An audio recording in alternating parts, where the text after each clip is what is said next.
जय श्री सीताराम। बहुत ही ज्यादा इंटरेस्टिंग बात करने वाले हैं आज।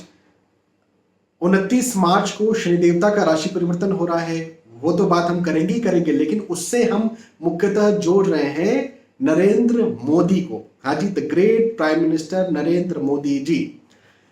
अब नरेंद्र मोदी को हम यहां पर क्यों जोड़ रहे हैं? देखिए, मोदी जी जो है, क्या आपको याद है कि इन्होंने सबसे पहली प्रधानमंत्री की शपथ कब ली थी? जब ये प्रधानमंत्री बने थे। अभी तो तीसरा कार्यकाल चल रहा है। पहला कार्यकाल कब था, कब शुरू किया? तो मैं आपको याद दिला दूं, 26 मई 26 मई को 2014 को इन्होंने पहला कार्यकाल शुरू किया। उस दिन इन्होंने शपथ ली थी। आपको पता है नरेंद्र मोदी, इनकी राशि क्या है? चंद्र राशि क्या है? इनकी राशि है वृश्चिक, स्कॉर्पियो। और वृश्चिक राशि वालों को उस वक्त शनि साढ़े साती का पहला फेज चल रहा था। 14 नवंबर को नरेंद्र मोदी को 14 नवंबर को 2011 शनि साढ़े साती लगी थी। 14 नवंबर 2011 में नरेंद्र मोदी को शनि साढ़े साती लगी। और 14 नवंबर, चूंकि नवंबर है तो आप 2011 को भूल जाइए, क्योंकि लास्ट का पीरियड है। तो 2012 है वो निकला, 2013 निकला, और 2014 जिसमें कि फर्स्ट फेज चली रही, 3 फेज होते ना शनि साढ़े साती के, तो फर्स्ट फेज चल ही रहा था 26 मई को 2014 को, तब ये प्रधानमंत्री बन गए। और शनि साढ़े साती में उन्होंने अपने दोनों कार्यकाल किए। भाई शनि साढ़े साती यदि आइडियली देखें तो 7.5 साल की होती है ना? तो कहने का मेरा मतलब क्या है कि नरेंद्र मोदी प्रधानमंत्री शनि साढ़े साती में बने।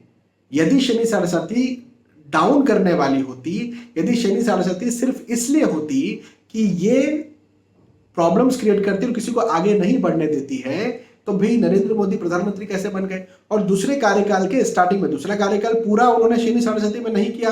मैं मानता हूं भाई 2 कार्यकाल 10 साल के होते हैं, मैं ये नहीं कह रहा कि दूसरे कार्यकाल में भी शनि साढ़े साती चल रही थी पूरे में, लेकिन स्टार्टिंग में तो थी। और साथ ही साथ, इसी के साथ साथ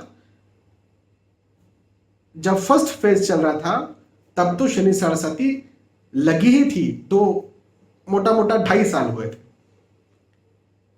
तो वो प्रधानमंत्री कैसे बन गए? तो सबसे पहली बात तो यह है कि जो लोग भी इंटरनेट पर डरा रहे हैं कि मेष राशि वालों को शनि साढ़े साती लगने वाली है और ये दिक्कत पैदा करेगी, उनसे पूछो कि भैया आप मेष राशि के बारे में बात कर रहे हैं।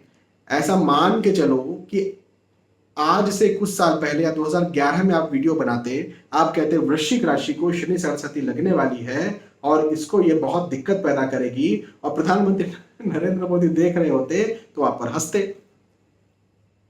कि इसने तो मुझे प्रधानमंत्री बना दिया। ये कौन सा वीडियो?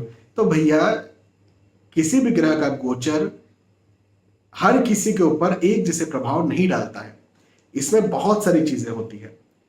शनिदेव का गोचर बहुत महत्वपूर्ण है, लेकिन क्या राहु केतु का गोचर महत्वपूर्ण नहीं है? गुरु बृहस्पति का गोचर महत्वपूर्ण नहीं है क्या? शुक्र देवता का लग्न कुंडली में कौन धनेश है, कौन लाभेश है, कौन भाग्येश है, कौन लग्नेश है, उनका गोचर महत्वपूर्ण नहीं है क्या?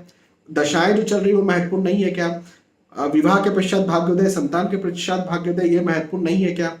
आपका वास्तु भी जो है वो महत्वपूर्ण नहीं है क्या? तो बहुत सारी चीजें होती है। हर किसी को बस एक तराजू में कि मेष राशि के लिए खराब हो रहा है, ऐसा उस समय आप बोलते हैं वृश्चिक राशि के लिए खराब हो रहा है तो नरेंद्र मोदी के लिए खराब हो रहा है।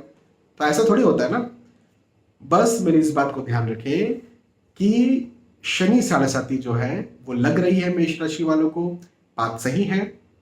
कुंभ मीन को चल रही है, बात सही है, लेकिन हर किसी के साथ समस्याएं पैदा हो जाएंगी, हर किसी का जीवन खराब हो जाएगा, ऐसी कोई बात नहीं है।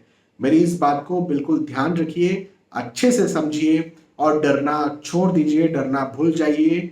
अच्छी मेहनत कीजिए, लॉयल रहिए, शनि महाराज जी के मंदिर जाइए, शनि साढ़े साती में श्री हनुमान जी के मंदिर जाइए, शिवलिंग पर जल चढ़ाइए, कुंडली के आधार पर आपके इष्ट देव कौन है, उनकी आराधना कीजिए, हाँ, और अच्छा काम कीजिए, ईमानदारी से काम कीजिए। शनि देवता बिल्कुल आपको परेशान नहीं करेंगे।